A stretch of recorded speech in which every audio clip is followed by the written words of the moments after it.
The following program was made possible by the generosity of those who have determined to hold fast to the true Roman Catholic religion, as expounded by the Roman Catholic Church before the disasters of Vatican II and the so-called New Mass.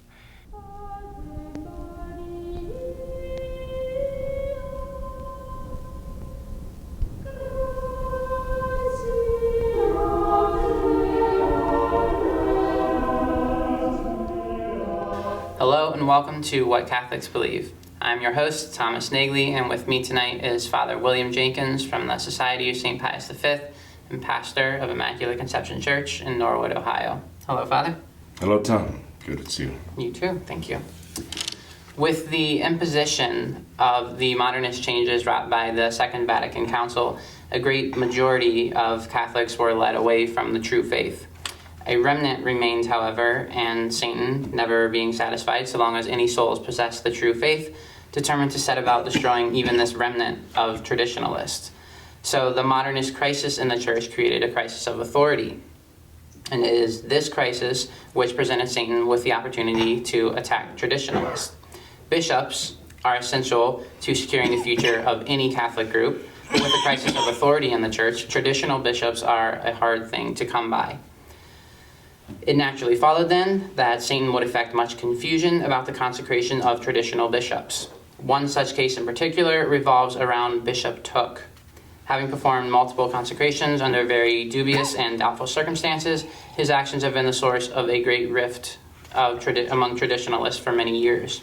The Society of St. Pius V has distinguished itself by being the chief critic of Bishop Thuc's problematic episcopal consecrations. Naturally, as a result of the hardline stance taken by the Society, she has received a great deal of backlash. Perhaps the most well-known of this backlash comes from one Mario Dirksen. Several years ago, Mr. Dirksen wrote an open letter to the Society of St. Pius V in which he seriously criticized the Society's stance on the Thuc Consecrations. He claims that in the course of his meticulous studies on this topic, he has been led to the inevitable conclusion that the Thuc Consecrations must be accepted as both valid and licit. Seeing as how the simple layman, Mr. Dirksen, holds no position of authority in any traditional society, and also given the fact that his study produced no new information, the Society of St. Pius V has up until this point never issued any sort of response to Mr. Dirksen. This lack of a response on the part of the Society of St. Pius V has erroneously been interpreted as a sign of weakness. This has been the prevailing attitude in traditional circles over the last several years, so in the words of Father Jenkins, it is time. Tonight's program then will be surrounding the topic of the Thuc Consecrations and furthermore Mr. Mario Dirksen's study surrounding these consecrations. So before we begin to examine all of Mario's study, Father, I'd like for you to just briefly give us a bit of background regarding the Thuc Consecrations and the circumstances around these consecrations. You've spent many years studying these consecrations, and yourself and two other priests of the Society of St. Pius V actually went to Germany and interviewed two of the eyewitnesses of these consecrations. So perhaps there's no one better qualified than yourself to give us this information. Well, I'm sure there are others who are qualified, as well qualified, or better qualified than I. I apologize, Tom, too. I still have a bit of the remnants of a cold and some bronchitis, so if I have some coughing problems, excuse me for that. Just returned from the March for Life in Washington, D.C., and again, the exposure to the elements there has just prolonged the symptoms, but I ask your forgiveness for that. Certainly. I'm grateful to you for bringing up this question, because it is still a burning question among traditional Catholics and would-be traditional Catholics who are following the Thuc line of bishops and don't acknowledge that there is a serious problem with them. As you know, Monsieur Lefebvre, Archbishop Lefebvre, began his, what we know as the Society of St. Pius, the Society of St. Pius X, back in 1970. He was asked by seminarians, actually, to find a good seminary for them in the wake of Vatican II. And when he really couldn't find a seminary he could recommend, they asked him to start something or do something for them, and he did. And so he started the Society of St. Pius X, the priestly fraternity of St. Pius X, so that they could have a place to get a good priestly formation, be ordained priests as traditional priests. And roughly about the same time, there was a Vietnamese bishop named Archbishop Nodin Thuc, Pierre Martin Nodin Thuc, who had been the Archbishop of Hue in, I think that's the pronunciation, in Vietnam. And Archbishop Nodin Thuc began to consecrate bishops. He started in Palmar de Troya with a false apparition, or false, actually locutionists, or they're supposed to be hearing voices, heavenly voices. And he supposedly was summoned to this place, Palmar de Troya, and he wound up consecrating a couple of bishops, ordaining some priests there. And it was all based on the flimsiest fabrication of messages from heaven. So Archbishop Thuc's career as a traditional Catholic bishop began under the most dubious of circumstances.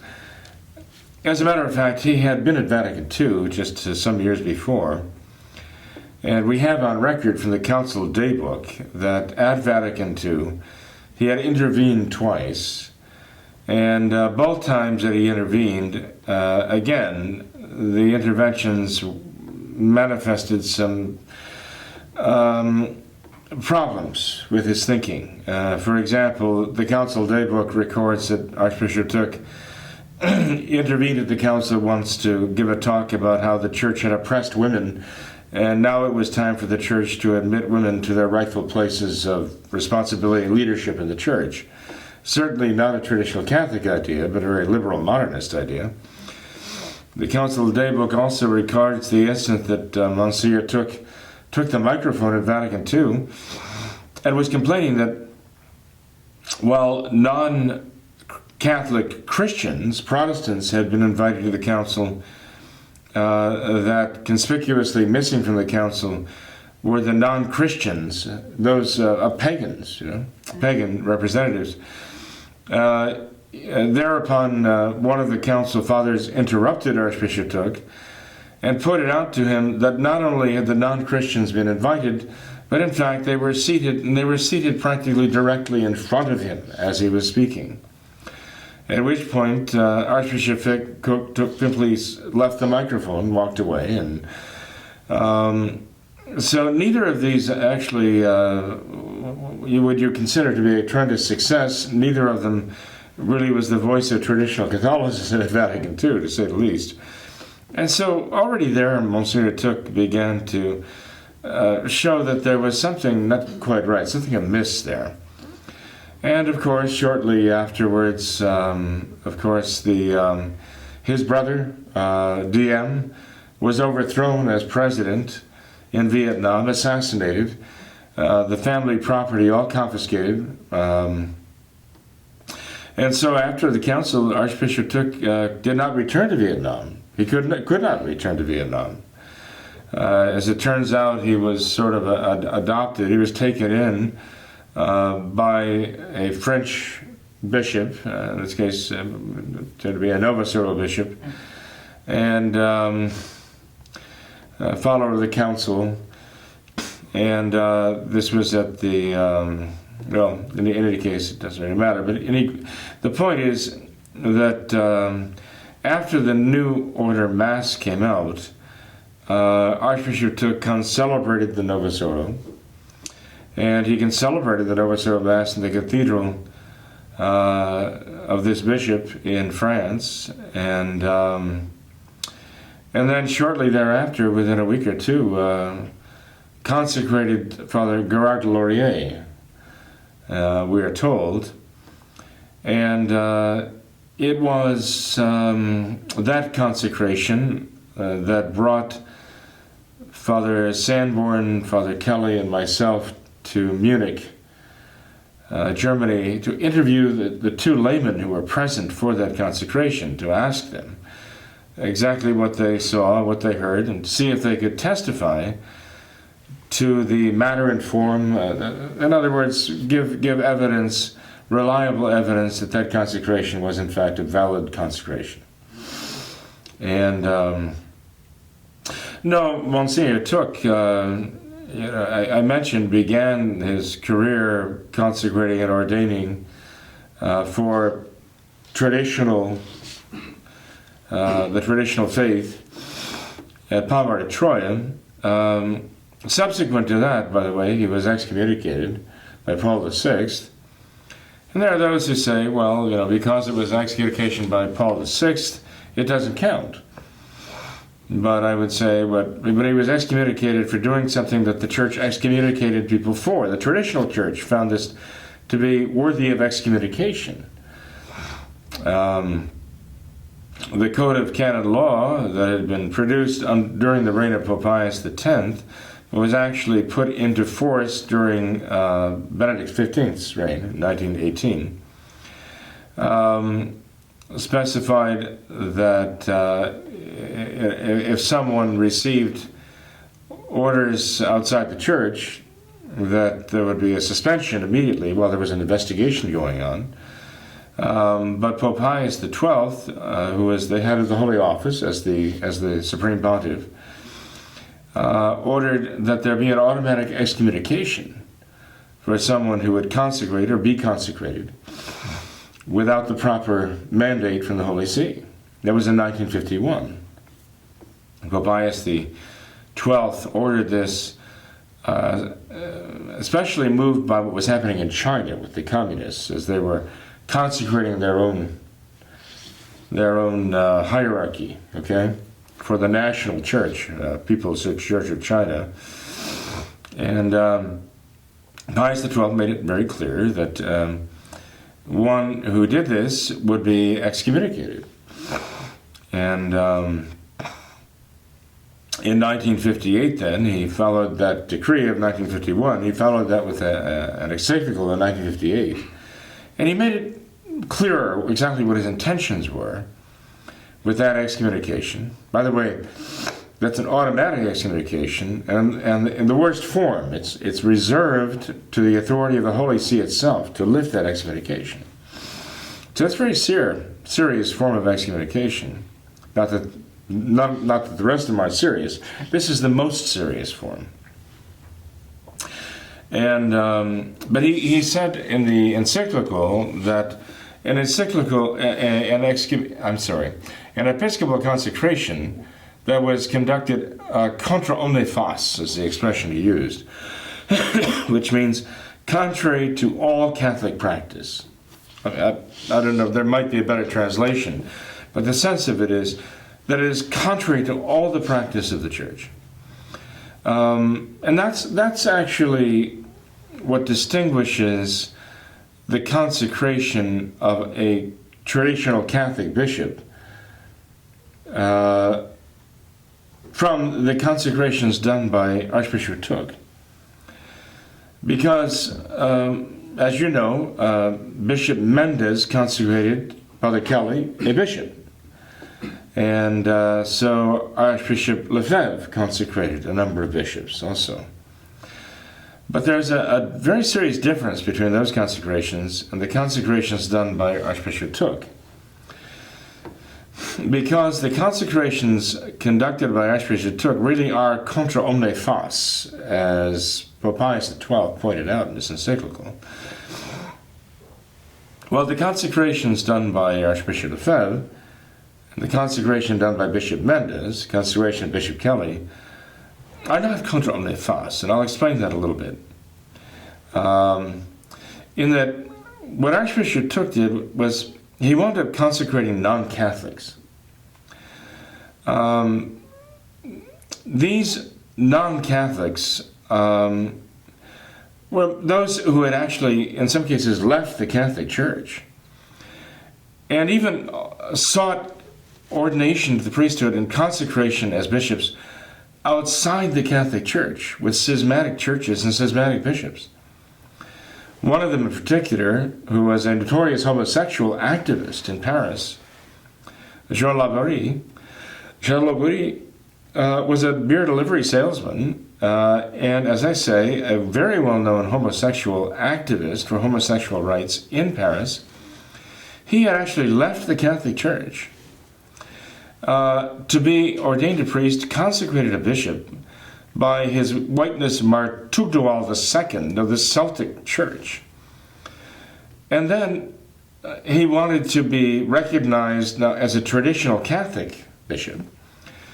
So he wound up having Archbishop Thuc consecrate him a second time. And we know that Archbishop Thuc knew that Jean Laborie had been consecrated outside the Catholic Church, because the document we have on the subject says that Monsignor Thuc consecrated him sub conditione, that is, conditionally, which you do when you know somebody's already been consecrated. So when we asked the two professors, Dr. Hiller and Dr. Heller, who were the laymen, who were closest to Archbishop Thuc and very much involved in the consecrations that he did, when we asked him why he would do such a thing, their answer was that Archbishop Thuc thought that by consecrating him as a Catholic bishop, that would make him Catholic again. As again, sort of an admission that he was not Catholic, but we'll consecrate him, and by making him a bishop, we'll consecrate him back into the church again. And of course, this is absurd. I mean, anyone knows this. A school child knows that's not how you make somebody a Catholic, by consecrating him a bishop in the Catholic Church. And so, once again, Archbishop Thuc's thinking seems to have been so clouded that if these men adequately represent his thought, then clearly there was a problem. And they claim that this is what Archbishop Thuc himself told them, that this was what he was doing, it was what motivated him. In our conversations with them, not only did they explain his motivation even for celebrating the new Mass with the Novus Ordo Bishop of Toulon and several other Novus Ordo clergymen, just before he consecrated Monsieur Gare-de-Laurier, or Father Gare-de-Laurier. They said that they asked Archbishop Thuc, why did you concelebrate the new Mass? I mean, just shortly before that, a week or two before, Gare-de-Laurier had been to visit Archbishop Thuc to ask him, do you believe that John Paul II really is the Roman Catholic Pope? And the reason why Gare-de-Laurier asked him, he said, is because if you believe that John Paul II is really the Pope, then I can't let you consecrate me, because that would be schismatic. And at that point, the story we got was that Archbishop Thuc insisted to Father Delorier that he did not believe that John Paul II was a valid, legitimate Roman Catholic pontiff. And with that assurance, Father Gare-de-Laurier agreed to go ahead with the consecration. Then subsequently, just within a week or two after that, the Archbishop concelebrates the Novus Ordo in a Novus Ordo cathedral with the bishop and several of his priests. When asked why he would do this, his answer was, according to Dr. Hiller and Dr. Heller, that he had a debt of gratitude to this bishop of the Novus Ordo, because he'd given Archbishop Thuc an apartment to live in and a confessional in the cathedral where he could hear confessions for people. And he felt that he owed it to the Archbishop, the Bishop of Toulon, to do this for him, concelebrate the new Mass. But not to worry, he said, because when it came time for them all to put their hands out and celebrate and say the words of, well, we call them the words of consecration, he withheld his intention. Now, to do that is called simulating a sacrament. It is a sacrilege. It's a very serious sacrilege in traditional Catholic moral theology. And we go back to this problem Archbishop Thuc doing these things when he had a doctorate in moral theology. And of all the people who should know how wrong these things are, it would be somebody who had a doctorate in moral theology. And yet he was using these things as an excuse to justify what he was doing. Whereas actually, according to traditional Catholic moral theology, these things were condemning what he was doing as very gravely wrong. They were crimes. Crimes against the faith, crimes against the church. And so there was clearly something wrong with his thinking.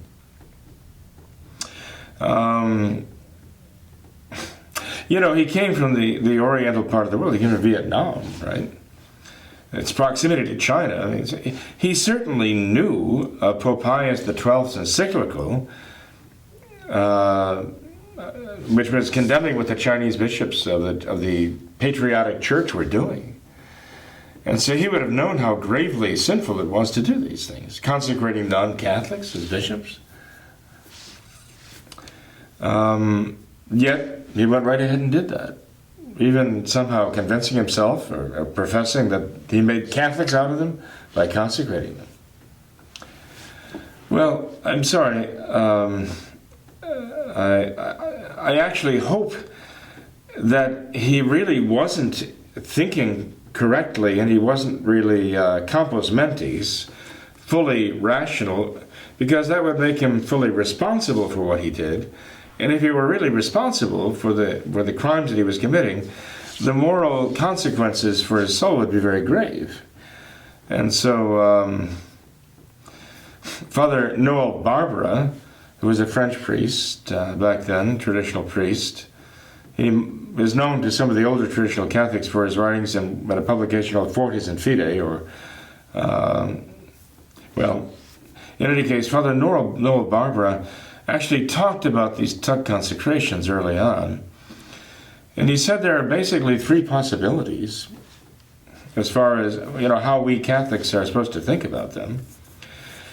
He said, first of all, it's possible that Monsignor Thuc, that Archbishop Thuc was in his right mind and fully responsible for what he did. But if he was fully responsible for what he did, then he would be subject to the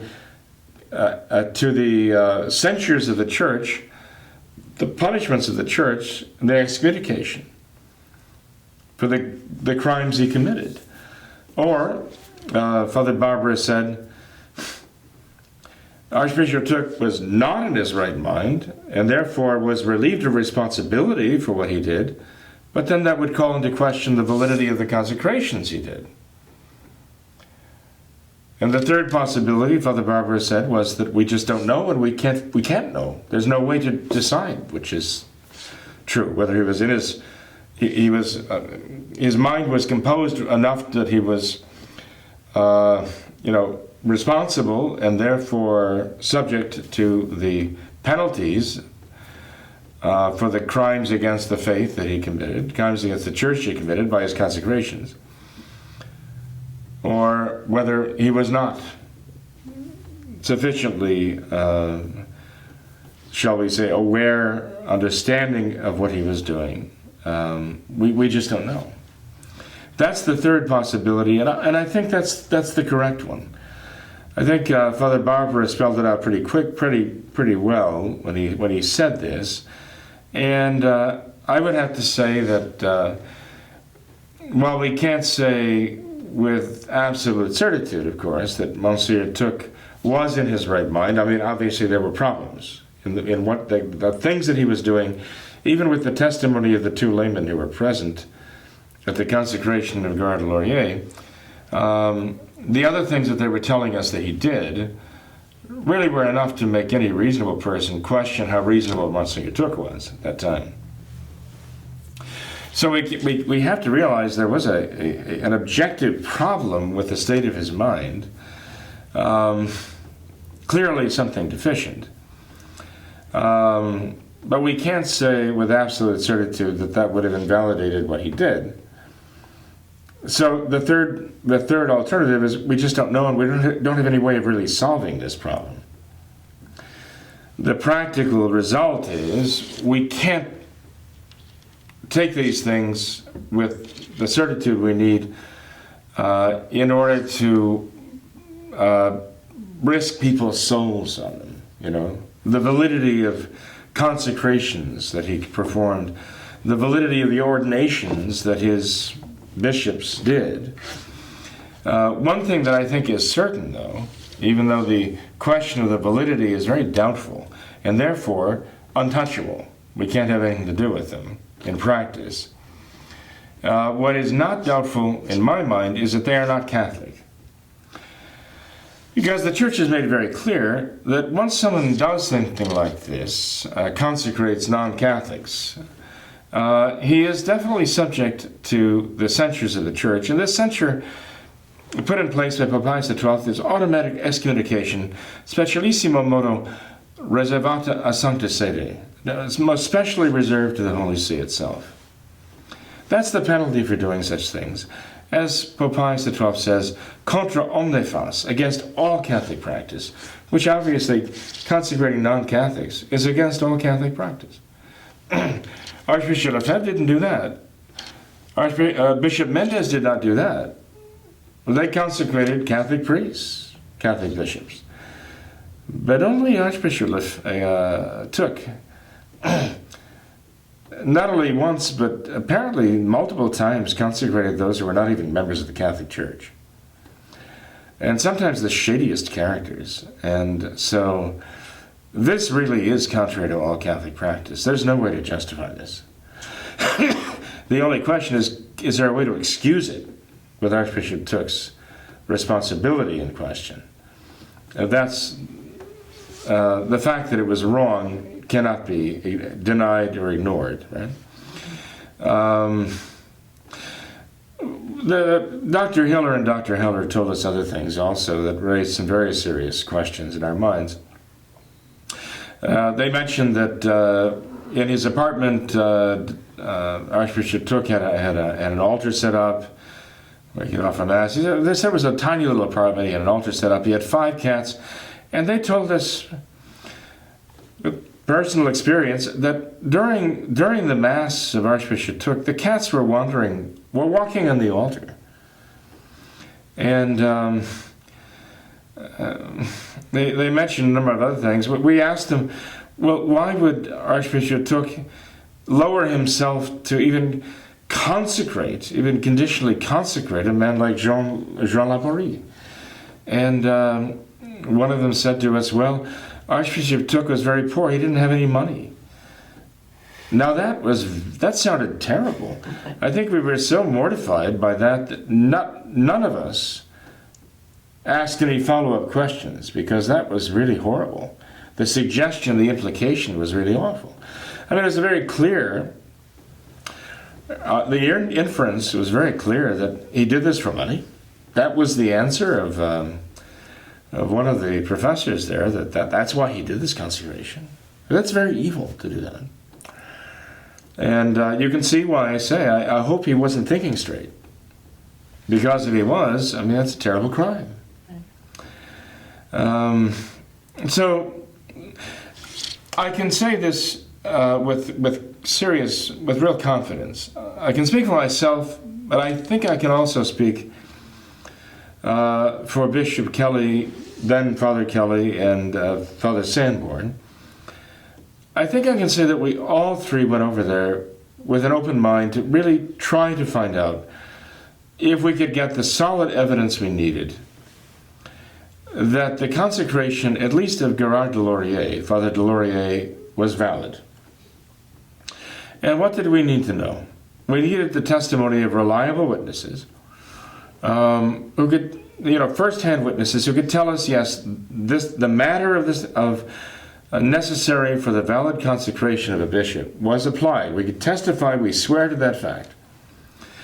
And the form was stated exactly as it is in the pontifical for the consecration of Catholic bishops, word for word. They could testify, we heard it, we followed it, we heard Archbishop Thuc state those words in consecrating Father Gerard de Laurier.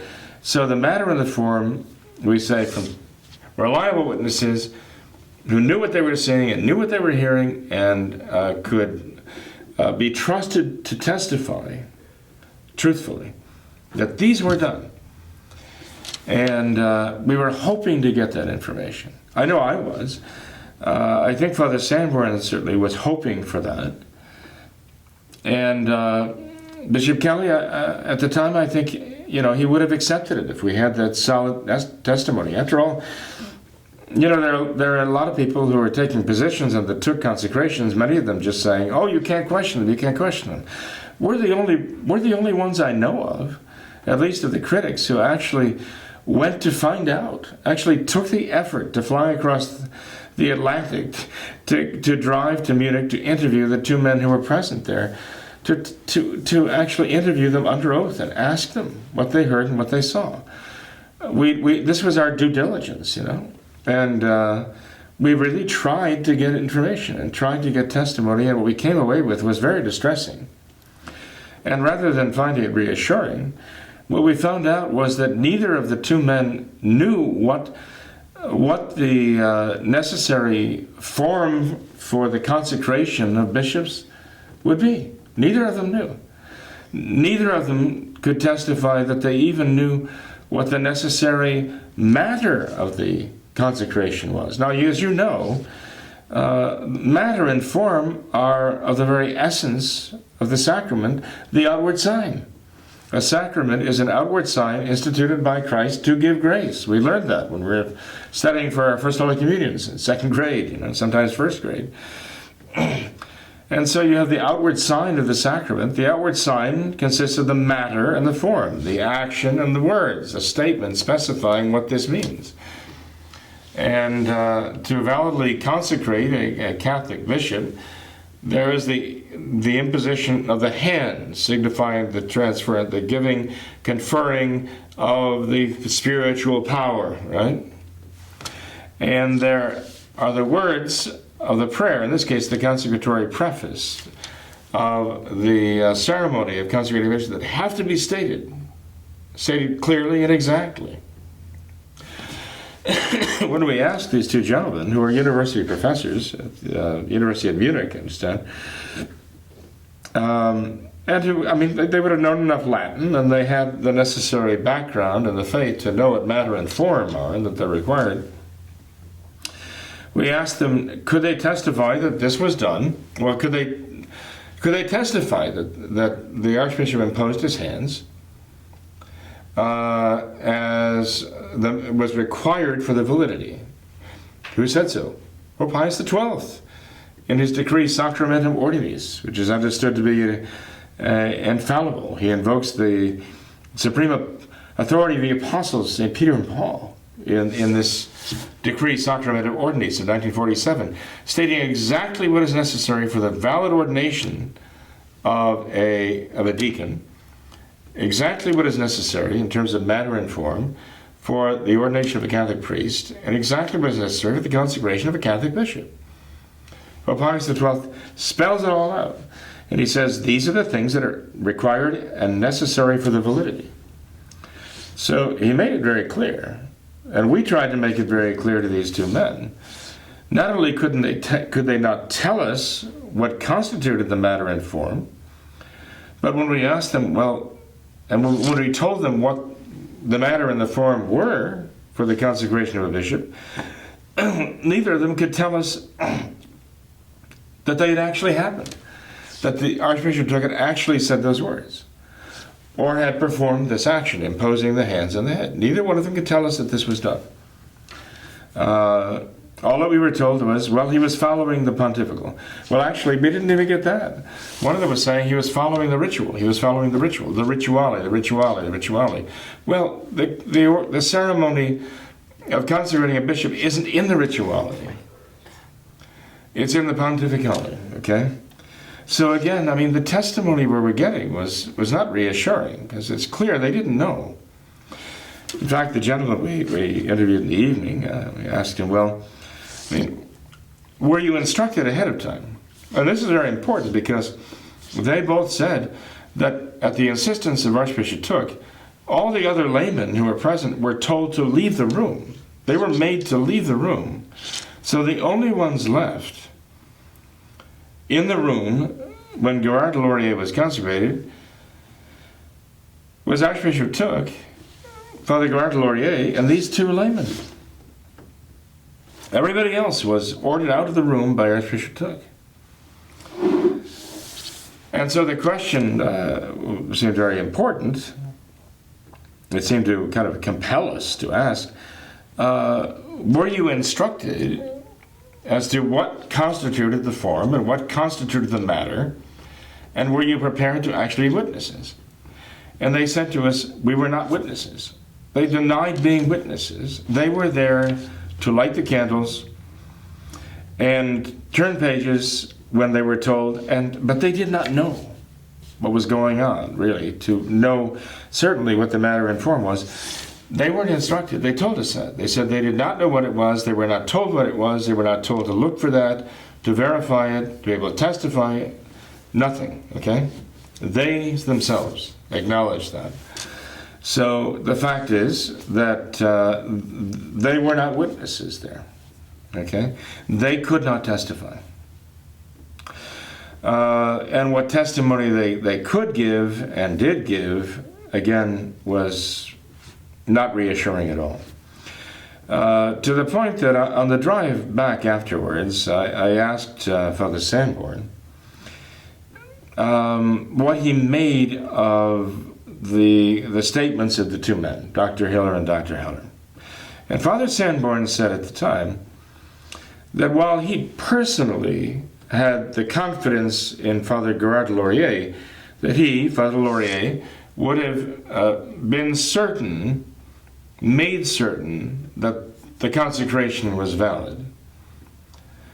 His subjective, Father Sanborn's subjective certitude, coming from his confidence in Gerard Laurier, was not enough to impose that on the souls of all the people. So he could not expect the others in the world to follow that. His personal expectation that Gerard Laurier would have, somehow guaranteed the validity of his own consecration. He said that's not enough to go on. And that told me very, very clearly that Father Sanborn had come away, again, without the necessary testimony, because he was basically discounting the testimony of these two men and saying that, well, his confidence was in Gerard Laurier, that he said, I was consecrated validly, so that's good enough for him. But that was his own personal confidence. That doesn't give you any objective certitude. He was acknowledging that at the time.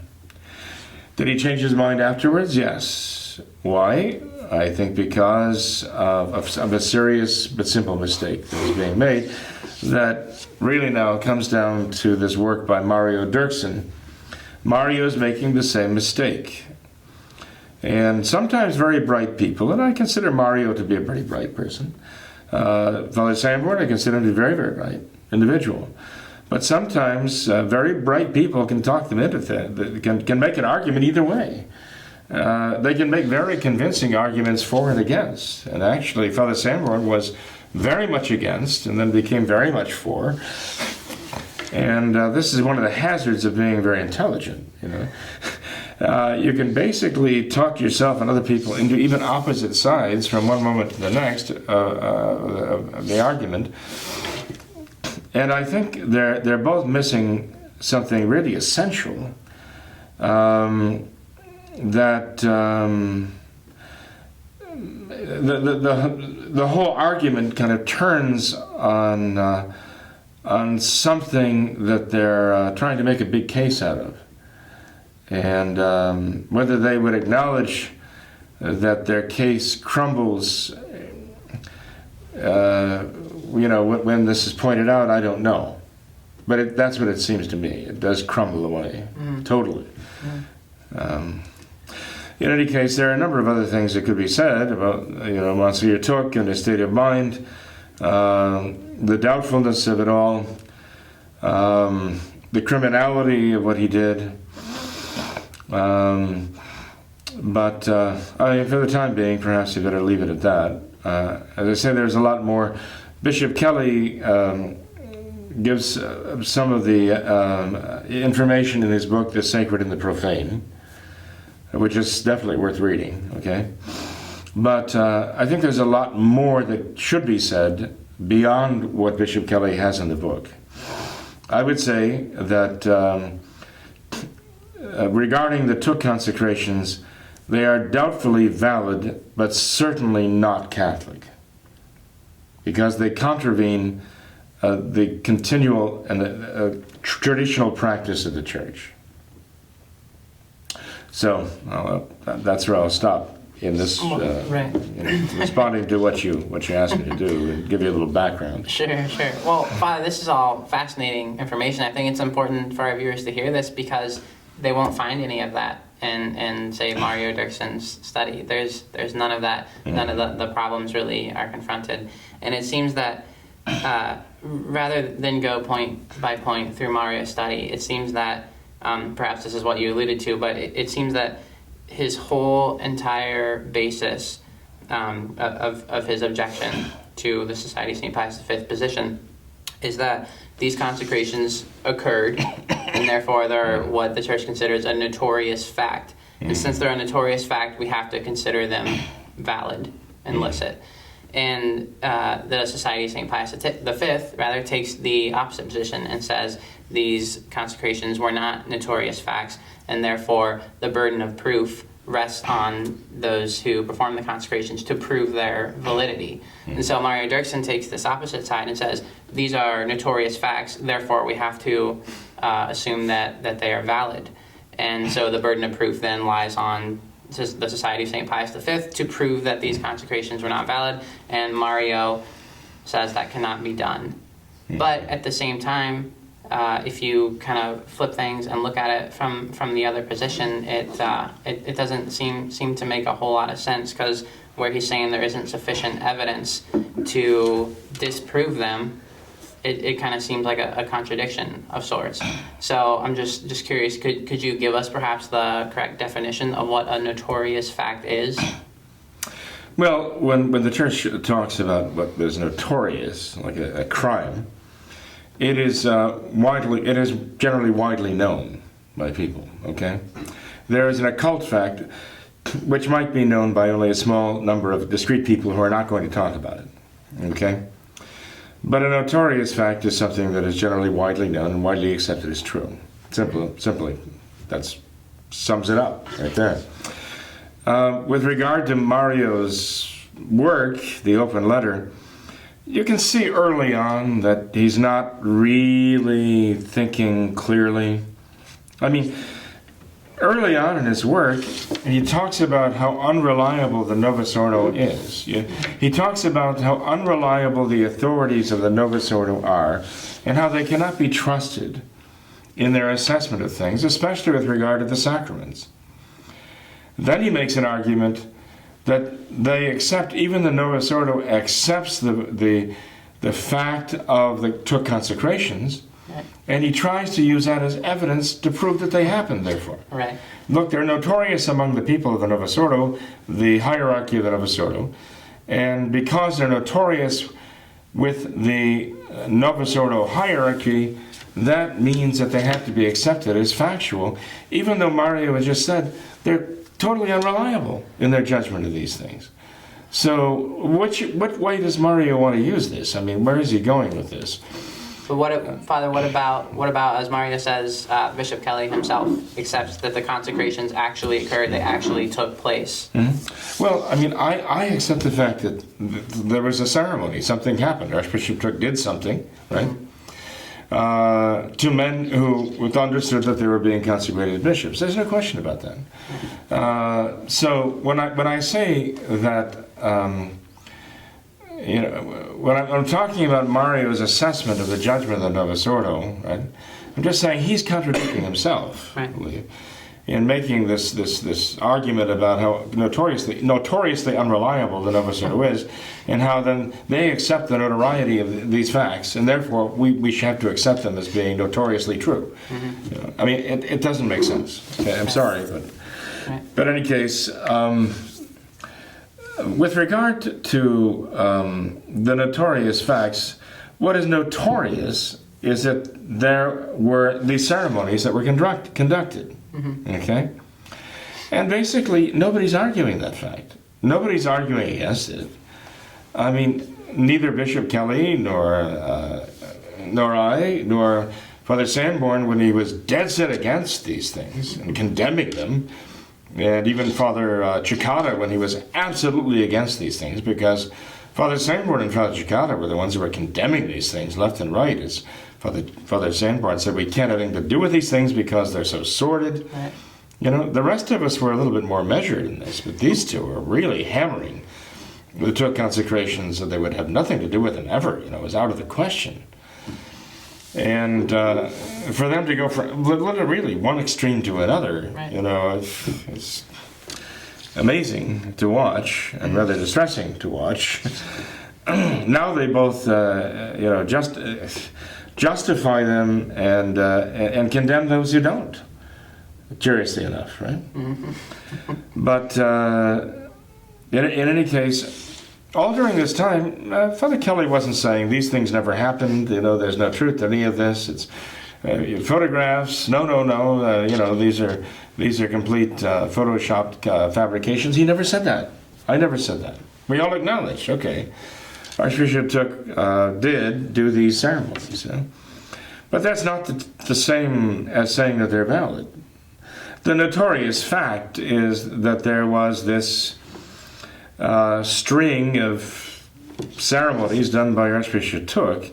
The question of their validity is another question entirely.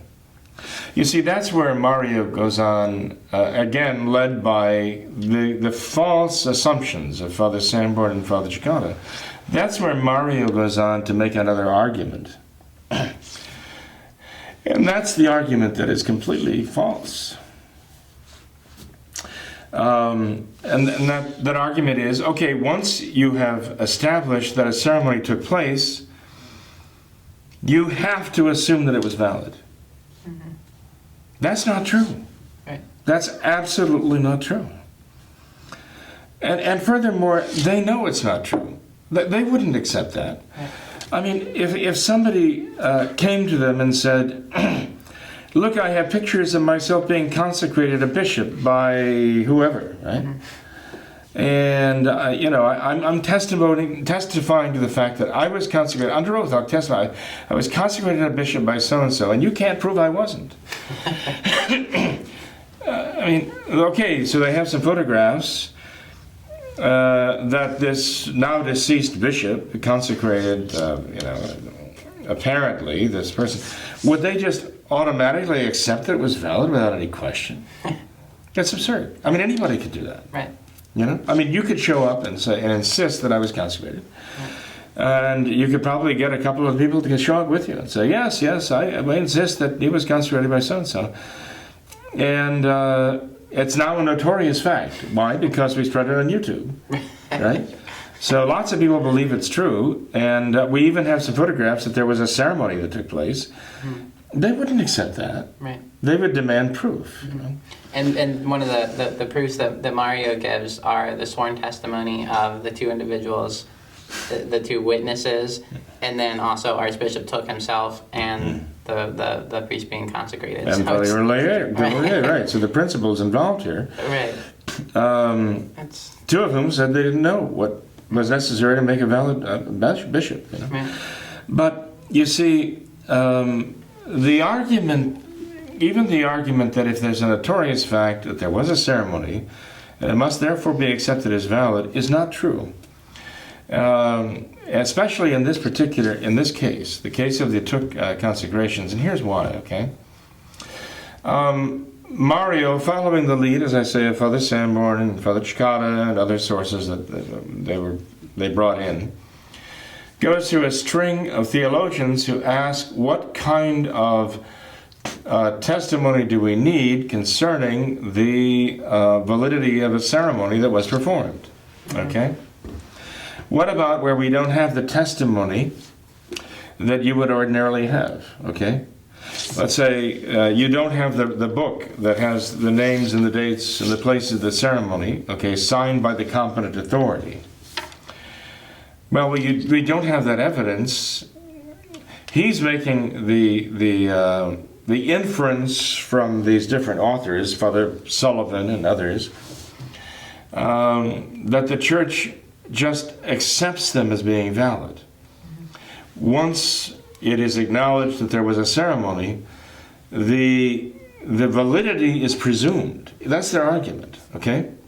So if I acknowledge, okay, there was a ceremony, okay, and there was a ceremony of Episcopal consecration, as we're told, once I acknowledge that that actually happened, I have to assume that it's valid. And you have to prove that it wasn't valid. Now, they're failing to make an extremely important distinction here. That all of those authors who talk about what's necessary to prove that the ceremony took place and therefore you have to accept it as being valid, are talking about a ceremony that was conducted within the canonical framework of the Catholic Church. They were all done by bishops of the Catholic Church, for example, who are acting in their official capacity as not only members of the hierarchy, but in their official capacity in their stations as, let's say, the ordinary of this diocese, you know? Yep. Ordaining priests for his diocese or whatever. Maybe the records were destroyed in a fire. What testimony would you have to prove that, yes, he ordained these priests, and yes, they are validly ordained as Catholic priests? All of those authorities that he mentions in there, in his open letter, are testifying about bishops ordaining and consecrating within the realm of their approved functions within the Catholic Church. We would say within the standard operating procedure, they're all canonically done, okay? Mm-hmm. None of these consecrations that we're talking about, including Archbishop Lefebvre's, including Bishop Mendez's, were done as standard operating procedure within the realm of the normal operating procedures of the Catholic Church. And they were done as motu proprio. I mean, Archbishop took it upon himself to do these consecrations. He wasn't acting in any official capacity as the Archbishop of so-and-so, with the responsibility for ordaining priests for this diocese or anything of the kind. He was acting outside that framework. Doesn't make it wrong. Bishop Mendez did the same. He consecrated also, taking upon himself the responsibility to do so. But he wasn't doing so in any official capacity in the Catholic Church, as, let's say, he had been the ordinary of the Diocese of Arecibo, a diocese that he actually formed.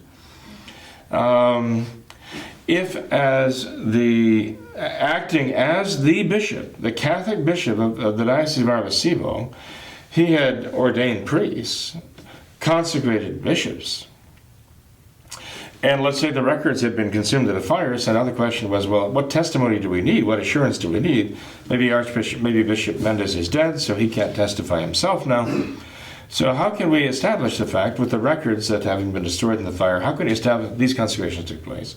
The fact is, you find the necessary testimony that while he was acting in his capacity as the Catholic Bishop of Arecibo, he did this. And yes, you do assume, okay, well then it would be valid, okay? But when someone like Archbishop Thuc takes upon himself to say, I'm going to consecrate so-and-so, I'm going to consecrate so-and-so, motu proprio, on my own authority, whatever that is, just because I'm a bishop, I can do this validly. But I'm not acting within the framework of my canonical authority within the Church. I'm just doing this because I believe it's right and necessary. That's a very different story. That you don't have the official records. You don't have anybody acting in his official capacity with authority that of an office he holds within the church. You understand what I mean? Yeah, exactly. Trying to make it very clear for those who might not be able to follow what I'm saying, and especially because with a cold, I want to be sure that I'm speaking clearly. Sure. That's a massive difference. That's a total difference, and so whatever testimonies Mario brings in here applies to a very different set of circumstances than any of these consecrations of traditional bishops. Mm-hmm. It doesn't fit there. Here you need some kind of authority, you need testimony. Mm-hmm. You need testimony to guarantee to you that these were done correctly, properly. Especially in the case of Archbishop Thuc, when it was clear that he was not functioning very well, that his mind was not very clear. You really need certitude to rule out the possibility of invalidity here, and to guarantee that these were performed validly. And it's not expecting too much to say, I need to see that the matter and the form and the intention were there. If I were, let's say, the Archbishop of Milwaukee, okay, back in the 1940s,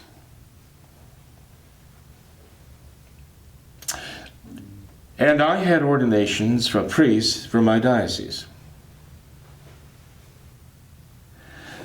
and it was all done according to my official capacity as the Archbishop, ordinary authority of the church there in the Archdiocese of Milwaukee.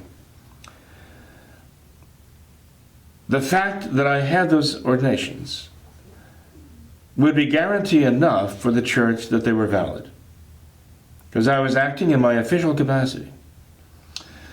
And the church would say, not just anybody could question them.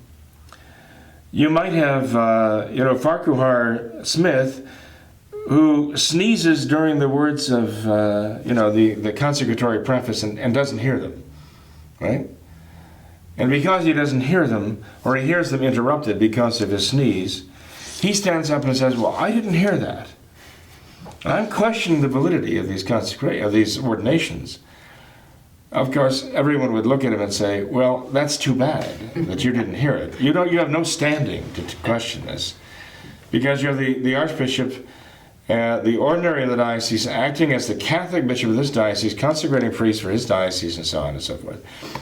And so, yes, there is certainly the strong presumption that this was done validly, okay? And you'd have to have a special standing. For example, the archpriest who was there at the bishop's right, the master of ceremonies, or somebody who was there in the ceremony whose official capacity gave him the necessary standing to question it. And say, I have a specific, clear reason for questioning. This was missing. Something essential was done wrong. Right? But that's not what you have here.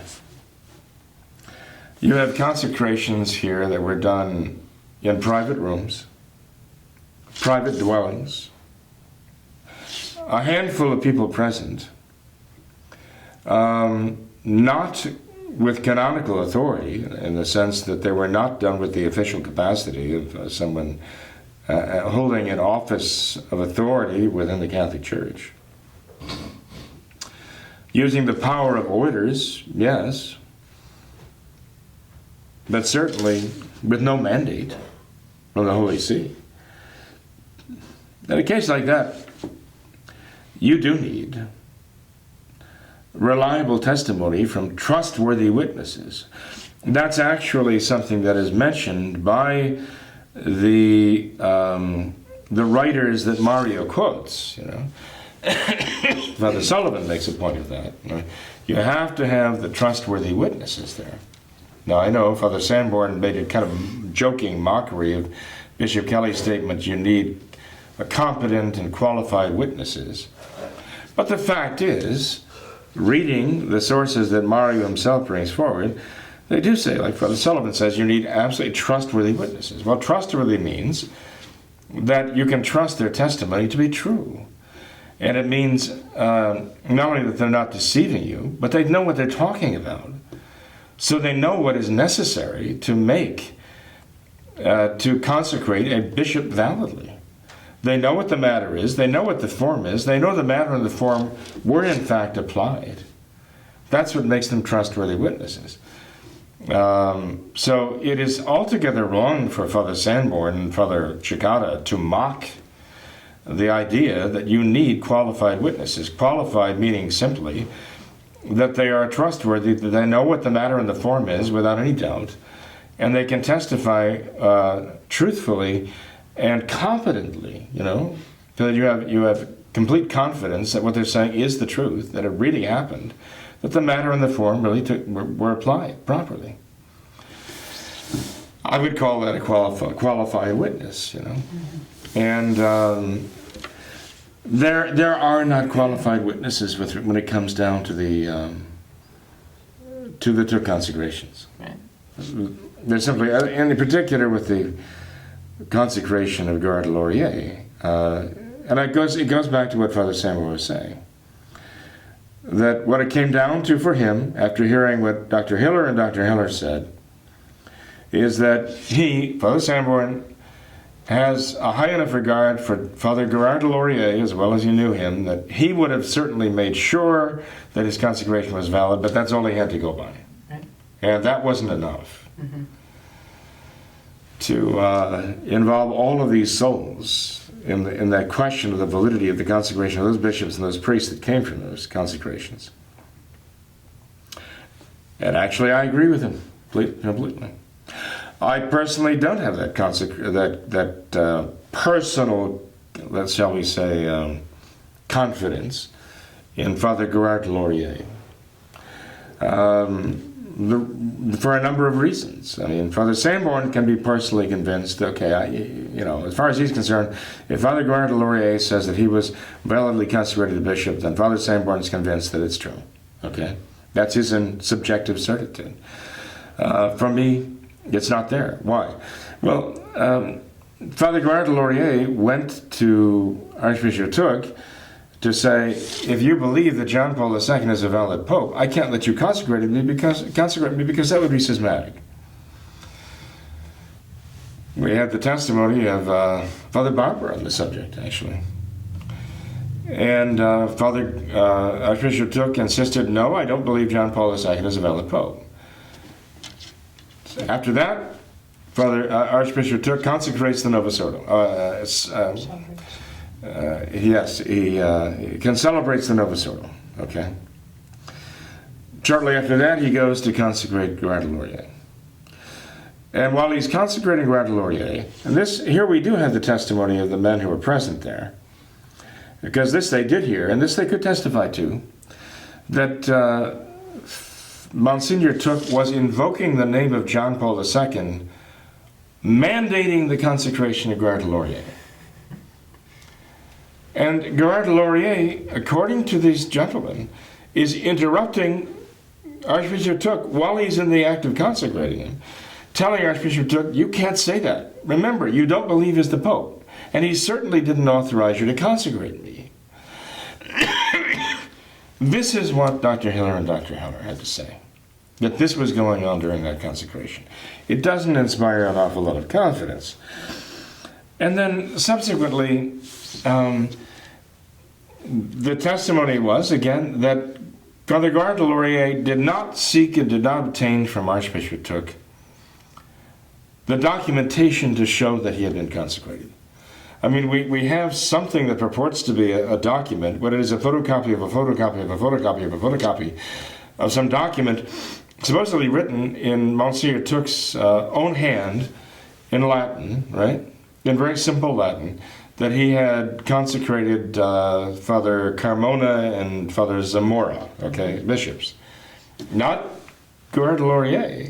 There's no document that has been produced, not even a photocopy of a photocopy of a photocopy that I know of, to say that from Archbishop Thuc saying, I consecrated Gerard de Laurier. It's just that Father Gerard de Laurier was talking about that he had consecrated him.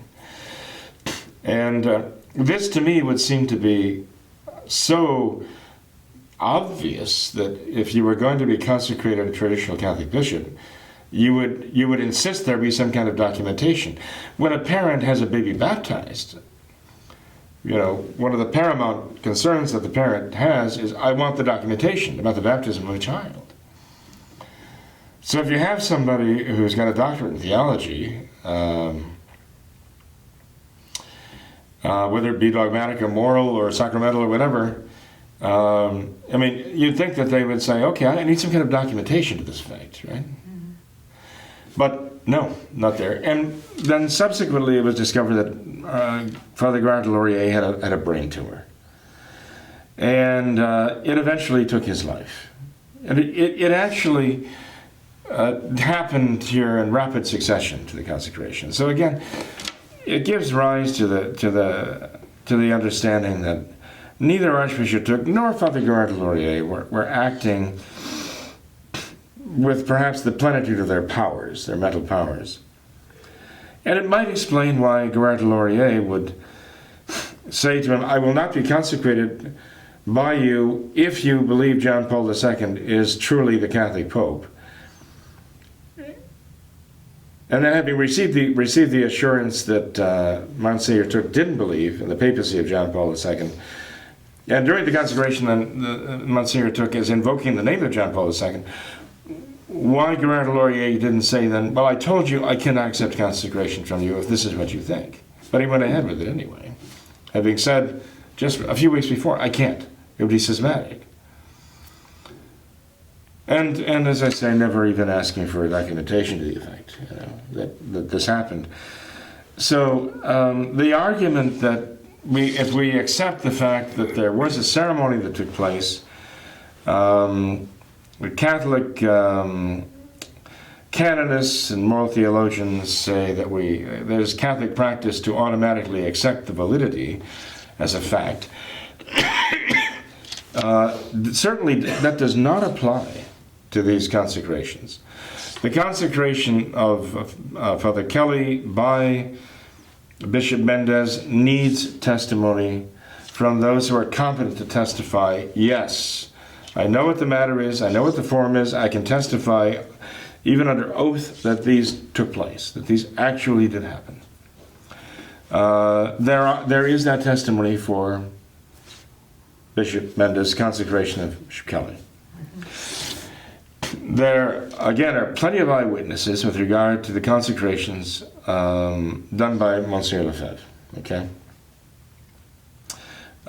With regard to Archbishop Thuc, you have things going on that do not apply to the consecrations of Father Kelly, Bishop Kelly, or the Society of St. Pius X Bishops, that are unique to the Thuc consecration and that are very troubling and basically should tell any conscientious Catholic person, we cannot risk our souls and the souls of our children on these. There are just too many problems. Father Sanborn summed it up years ago by saying it's too sordid.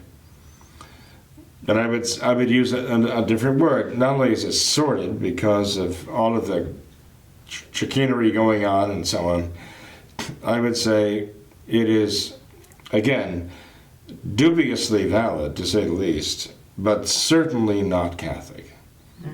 And if the decree of the Holy Office at the direction of Pope Pius the 12th in 1951, if it applies to anything, it must apply to the Thuc consecrations and consecrating non-Catholics, because that is something the Church has always and everywhere condemned as being contrary to all Catholic practice, contrary to all Catholic tradition.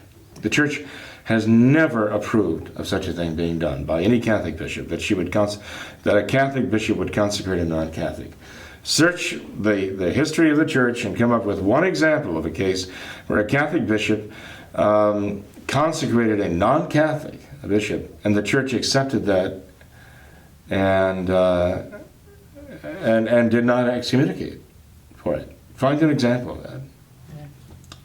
No one has been able to find an example. I've been asking, challenging them to find one example of this. And no one has done so. And yet, they merrily carry on with the Archbishop Thuc Consecrations as though there was no problem. But there are serious problems with them. Sure. And Father, I'd like to point something out for our viewers, because it seems a recurring theme that the society will get asked this question of why has the society never issued a response to Mario Dirksen's study, to his open letter? Why has the society never issued a response? Is this because there is no response? Is this a sign of weakness on the part of the society? That seems to be a constant reoccurring question that the society gets. But I'd just like to point out that Mario's open letter is a response to Bishop Kelly's statement on the matter in his book, The Sacred and the Profane. So really everything that needs to be said is already said in Bishop Kelly's book, and I'd recommend that to all of our viewers. You can find that just by a quick Google search online. It's available. But that book right there says everything. It already answers all of Mario's points, everything that he raises, and I think that's why the society has never really issued a response, because there's no need for one. Well, so I think you're right. I think in Bishop Kelly's book, The Sacred and the Profane, the response is there. It may be implicit in what Bishop Kelly says, but it's there. And, Mario really has no standing theologically to pronounce judgment on this matter. I mean, he's giving his thoughts. He's not a theologian by any means, okay? And he's just producing this, and it's kind of a measure of the poverty, the theological poverty of the traditional Catholic groups, that they look to that work as though it's sort of like the end-all and the be-all, and it's the last word on the question.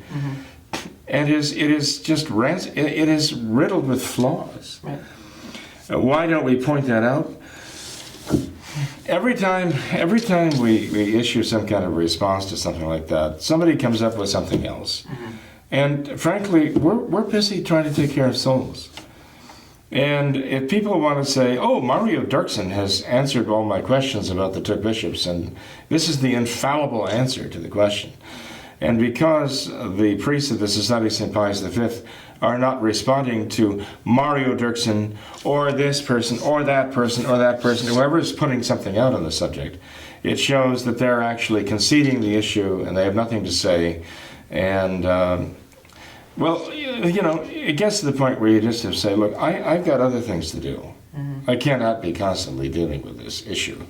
Father Valancourt put up with something, what was his book, The Question, or the answer to the questions, or like he was going to answer all the questions with regard to the Thuc bishops. And basically, he didn't, okay? He just didn't. He just didn't address the questions. He didn't even address the questions that are really important to us.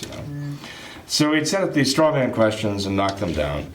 And, people were waving the book as though, oh, look, we have all the answers here. Even though they read the book, they say, look, I have the book that answers all the questions.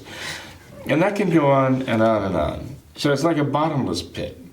And you'd think, okay, any thoughtful person is going to say, Mario Dirksen is not the person to answer this question, okay?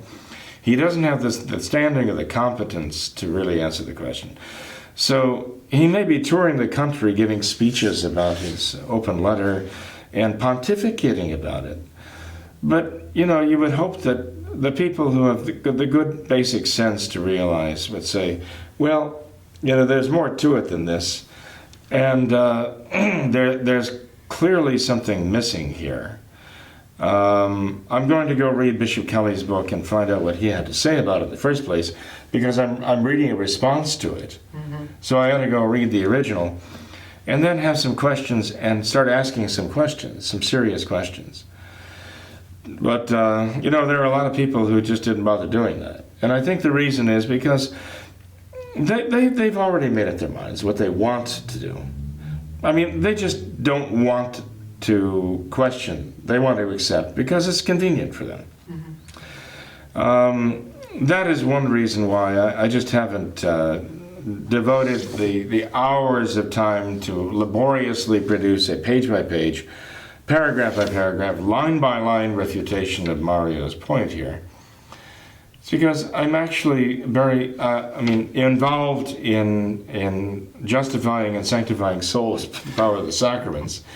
I've got a lot going on. And I, furthermore, don't think it would reduce any good. Sure. If I could produce the most brilliant, which I can't, but the most brilliant piece of literature in English to refute, hands down, everything Mario said there, people are going to basically, is what I've discovered, do what is convenient for them. Mm-hmm. And they don't really care about the arguments. Right. You know? They're just looking for basically a veneer of scholarship. Mm-hmm. Like a lot of people are with the Mass. You know, they say, okay, as long as I say Dominus Vobiscum, that's the traditional Mass, that's where I'm going to go. They don't look any farther. As long as there's a little Latin, that's what I want to hear. You know? That's how I see it with the Thuc bishops. They're people who just want something to point at and say, okay, that answers all the questions. And so they're going to go with that. And they don't want to hear anything to the contrary. So when people have come and asked questions, I've been willing to talk to them and to tell them what I think about this. And pretty much I've left it at that. But to come up with some magnum opus, I think it's just glorifying something that is not really to be glorified. Mm-hmm. I think it is kind of treating very unsatisfactory arguments in a way that they really don't deserve, with a respect they don't deserve. Sure. So if people have questions, if people really want to know, I'm glad to respond to them. Okay. And Father, I think if there's one thing that this situation, this whole case has taught us, it's the necessity of authority, of an infallible voice to decree on matters such as this. I mean, I guess the Novus Ordo Church has produced their pronouncement on it already, but we'll take that for what it's worth. Well, not really. They haven't really produced it. They don't have a pronouncement on it. Well, they excommunicated. Yeah, they excommunicated Gerard Laurier, Archbishop Thuc for what he did at Palmer de Troya, and they excommunicated him subsequently also. To use that as an argument for the validity of these things, that the Novus Ordo accepts them, is absurd. Especially after you've made the argument that they can't even judge the validity of their own sacraments, right? So, that is nonsensical. But to say that the Novus Ordo just unreservedly accept the validity of the Thuc Consecrations is false. Right. And even if they did, I would say that lends no credibility whatsoever to the validity of the Thuc Consecrations, because we're questioning the validity of their own new sacraments. So, again, when a supporter of the Thuc Consecrations uses that, or tries to use that as an argument, what that demonstrates to me is the poverty of their position, that they're grasping for straws. Absolutely. And there are quite a number of examples that I could give you of such arguments by the Thuc supporters of grasping for straws, arguments that are just manifestly, embarrassingly bad. But I will spare you that, maybe for another program. Their position is not good.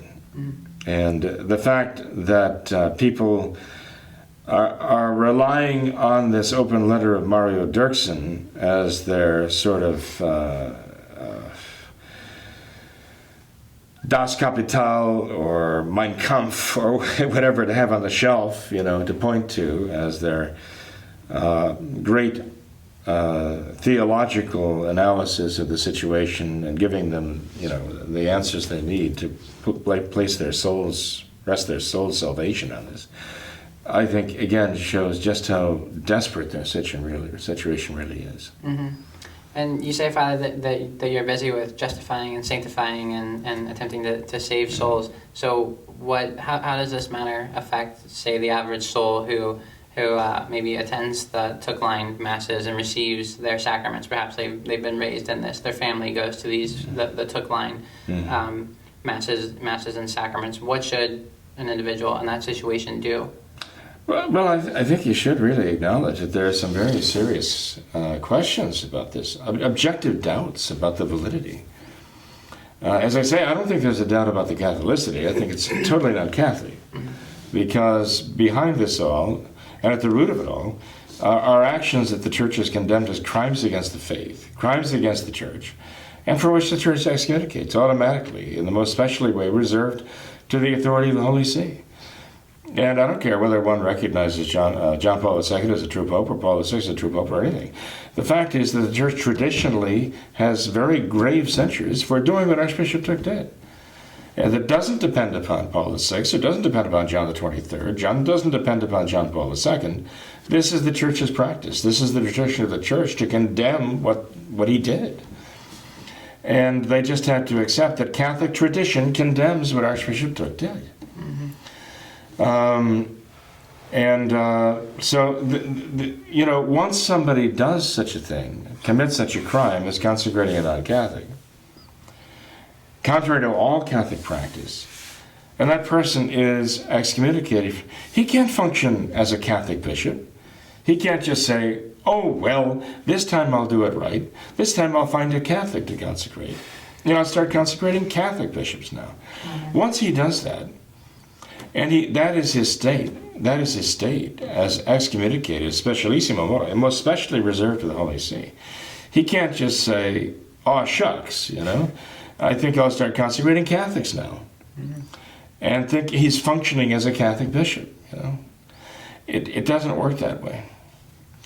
I know, Father Sanborn, Father Cicada especially brings us this. Now, you can't contract cooties from the one that you don't necessarily use the expression, because the one who consecrates you, he has this problem, he just doesn't pass it on to you. But the fact is, if you're consecrated by somebody who's not functioning as a Catholic bishop, there isn't a problem with that consecration, and that doesn't make you a Catholic bishop yourself. Even if it were valid, it wouldn't make you a Catholic bishop. But especially in a case like this, at the root of all of this is clearly a very troubled mind. Even Hiller and Heller said that. We asked them, why would Archbishop Thuc do these things? I told you about one of them said, well, he didn't have the money. For the in other words, the consecration of this one consecration he did, that was the answer. Why would he do that? Well, he was very poor, he didn't have any money. But when we asked him in general, why would he do these things? Why would he make an argument, for example, that I will take somebody who left the Catholic Church, went and got himself ordained and consecrated outside the Catholic Church for the schismatic sect, and then I'm going to conditionally consecrate him and make him a Catholic again? How could Archbishop Thuc, with his academic background, how could he do that? You know what they said? He said he had the mind of a child. He had the mind of a child. That raises all kinds of serious questions. When it comes to administering the sacraments, especially sacraments so grave, with such grave responsibilities, in the mind of a child. And again, the Thuc supporters are just willing to, oh, well, that doesn't matter. He didn't mean it that way. Why don't they inquire farther to find out exactly what that means and what the practical consequences of that might be? These are two men who were ground zero at his consecrations, who were closest to him probably of all the people in the world at the time.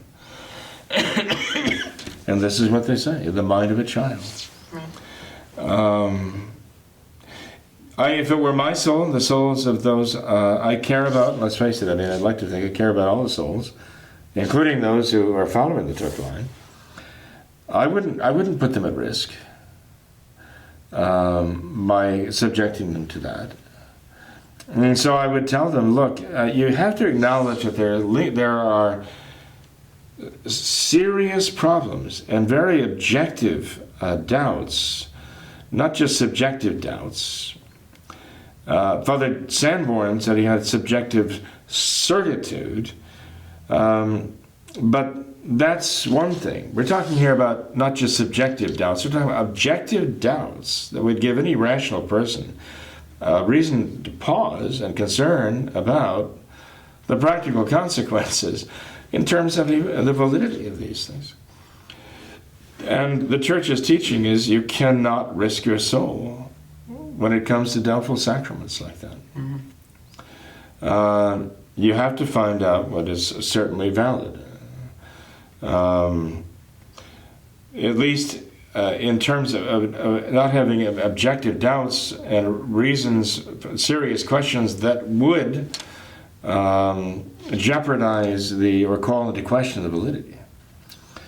I mean, one can question anything, but that would pass from being an objective doubt to merely a subjective doubt, because somebody starts thinking, well, what if this, and what if that, and what about the other thing, and get into the land of fantasy.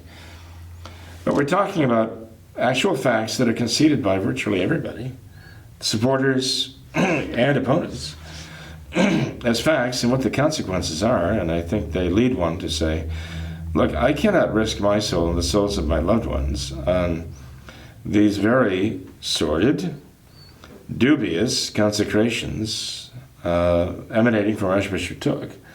So I have to find consecrations that are undoubtedly valid and definitely Catholic, and simply confine my Catholic practice, the practice of my faith, to those. And that's what I would tell anybody who's invested, as it were, in the Thuc bishops. I mean, that's what I would tell the Thuc bishops themselves.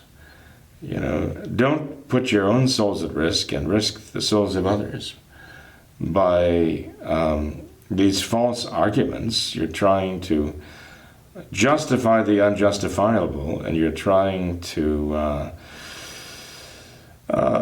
simply dismiss the serious questions that are asked about validity by ignoring them if you can't answer them, and bringing up a whole smokescreen of false objections that you can knock down that don't even apply to the question. Mm-hmm. So anyway, Well, as I say, Tom, there's so much more that could be said, but I don't know that we really want to get into all that right now. Maybe in future. Right. If there are people, for example, who hear this program and they send in questions, specific questions, then we can start addressing those questions. Mm-hmm. But right now, I think probably we've said enough. Definitely. Well, I think, hopefully we've been able to clear some of these questions up, but if nothing else, at least get people to kind of question it and look into it a little more. I would hope so, at least that. Mm-hmm. But anyway, Father, I'd like to thank you for being here tonight and taking the time to share your information with us. You're very welcome. Thank you. Thank you for being here as well. Yeah. And if any of our viewers have specific questions that they would like to ask concerning this topic of the Thuc line and the Thuc consecrations, those can be sent to our email address. And I would also recommend Father, now Bishop Kelly, his book, The Sacred and the Profane. That can be found online just by a simple Google search. But until next time, I'd like to thank you all for watching this episode of What Catholics Believe. I'd also ask all of our viewers to remember the words of Our Lady at Fatima, to consecrate yourselves and your families to the Immaculate Heart of Mary, and to pray and do penance. Thank you, and God bless you.